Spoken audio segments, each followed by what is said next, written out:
क्या राम ही लक्ष्मण को क्यों? राम जी हैं, भरत हैं, लक्ष्मण हैं, शत्रुघ्न हैं, तो राम ही लक्ष्मण को विश्वामित्र जी क्यों मांगे? प्रश्न आएगा ना, क्यों मांगे?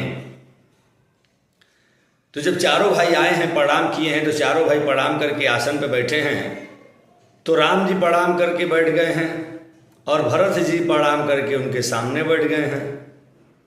लक्ष्मण जी आए हैं प्रणाम करके, तो जा करके राम जी के बगल में बैठ गए हैं। शत्रुघ्न जी आए हैं प्रणाम करे हैं करके, जा करके भरत जी के बगल में बैठ गए। राम लक्ष्मण जी एक तरफ और भरत शत्रुघ्न जी एक तरफ, दोनों भाई आमने सामने विराजमान हो गए हैं। तो लक्ष्मण जी के बगल में रहे राम जी हैं, राम जी के बगल में लक्ष्मण जी हैं, इसलिए विश्वामित्र जी क्या कहते हैं? अनुज समेत देहु रघुनाथा। इसलिए कह रहे हैं कि अनुज सहित यानी लक्ष्मण जी के सहित जो है राम जी को दे दीजिए। इस पे देखिएगा, इस पे राजा दशरथ जी का देखिएगा कि उनका व्यवहार क्या है। अभी तक जो मुनि कह रहे हैं, जो ऋषि कह रहे हैं, जो प्रभु कह रहे हैं, आपके आगमन से मैं सनात हो गया, ऐसा जो शब्द का प्रयोग कर रहे हैं, वो अब देखिए जब कहते हैं विश्वामित्र जी की राम और लक्ष्मण को दे दीजिए, तो वो दशरथ जी की देखिए माया घेर लेती है और क्या बोलते हैं।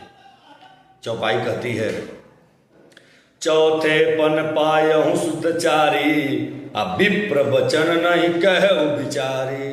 क्या? चौथे पन में जाकर के 4 पुत्र को मैंने पाया है, और हे विप्र आप जो है विचार करके वचन नहीं कर रहे हैं, मांग रहे हैं। देखिएगा, जो अभी तक मुनि कह रहे हैं, भगवान कह रहे हैं, प्रभु कह रहे हैं, वो क्या कर रहे हैं? वो तुरंत विप्र पे आ गए।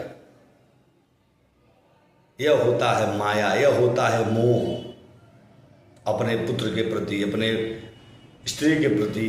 यह मोह है, इसको माया कहते हैं।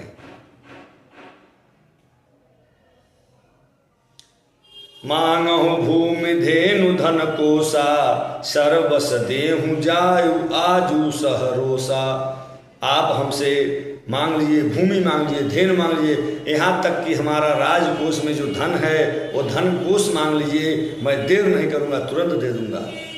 लेकिन आप यह चीज जो मांगे हैं यह ठीक नहीं है। देह प्राण ते प्रिय कछु नाही, सो मुनि देव निमिष एक माही। शरीर को प्राण से प्रिय कुछ नहीं है ना, उसको 1 सेकंड 1 निमिष आप कहिए और हमको देर नहीं लगेगा, प्राण निकाल के आपको दे देंगे। लेकिन राम लक्ष्मण को मत मांगिए। ये माया के बल पे दशरथ जी आके कह